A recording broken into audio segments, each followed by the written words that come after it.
রাজধানীর কামরাঙ্গীরচরের হাসাননগর এলাকার ছাপাখানা ব্যবসায়ী মোহাম্মদ নূর আলম হত্যার চাঞ্চল্যকর ঘটনায় 3 জনকে গ্রেফতার করেছে কামরাঙ্গীরচর থানার পুলিশ। গ্রেফতারকৃতরা হলেন মিরাজ মিয়া, শিফন ওরফে সম্রাট ও রিপাত। এ সময় তাদের হেফাজত থেকে হত্যার ঘটনায় ব্যবহৃত হাতুড়ি, কাঁচি ও চাকু উদ্ধার করা হয়। মিরাজ তার কিছু পরিচিত বন্ধুকে আমন্ত্রণ জানায় এই কারখানায় তার সাথে রাত্রি যাপন এবং আড্ডা দেওয়ার। কামরাঙ্গীরচর থানা সূত্রে জানা যায়, নূর আলম কামরাঙ্গীরচর থানার হাসাননগর ভান্ডারি মোড়ে একটি দোকান ভাড়া নিয়ে ফেব্রিক্সের ব্যবসা করতেন। গত 6 ডিসেম্বর সকালে আলম তার ব্যবসা প্রতিষ্ঠান থেকে গ্রামের বাড়িতে যাবেন বলে স্ত্রীকে ফোন করেন। এ সময় নূর আলমের স্ত্রী কয়েকজন লোকের সাথে তার বাগবিতণ্ডার কথা শুনতে পান। এরপর থেকে নূর আলমের ফোনটি বন্ধ পাওয়া যায়। নূর আলম যখন রাত্রে ঘুমিয়ে পড়েন, তো জিহাদ পাশে থাকা একটি হাতুড়ি দিয়ে নূর আলমের মাথায় আঘাত করলে সাথে সাথে নূর আলম ওখানে লুটিয়ে পড়েন।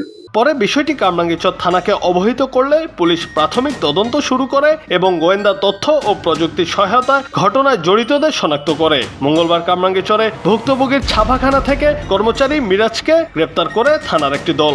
একই দিন কামরাঙ্গীরচরের জাহুরাহাটি থেকে রিফাতকে ও কোতোয়ালি থানার সদরঘাট এলাকা থেকে শিপনকে গ্রেপ্তার করা হয়।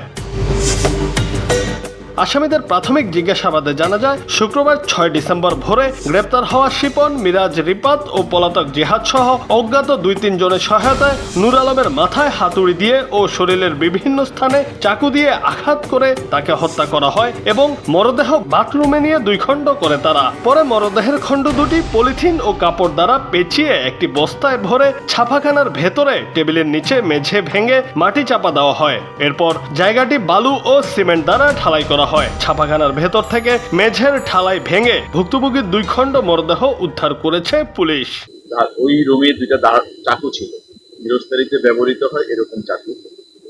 সেই চাকু দ্বারা গলা কেটে ফেলে, তবে বিচ্ছিন্ন করেনি, তারা গলাটি কেটে ফেলেছে, অর্থাৎ জবাইয়ের মতো করে ফেলেছে। সাথে সাথে তার কোমরের উপর অংশ থেকে পায়ের নিচ পর্যন্ত এই 2টি অংশে ওই ধারালো চাকু এবং হাতুড়ি দ্বারা আঘাত করে আলাদা করে।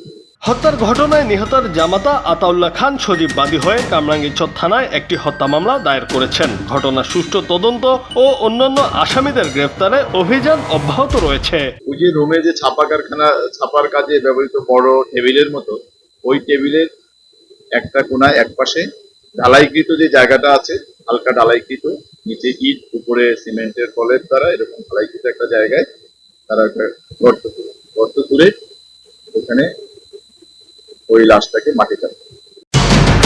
জুনায়েদ আহমেদ, বাংলা টিভি।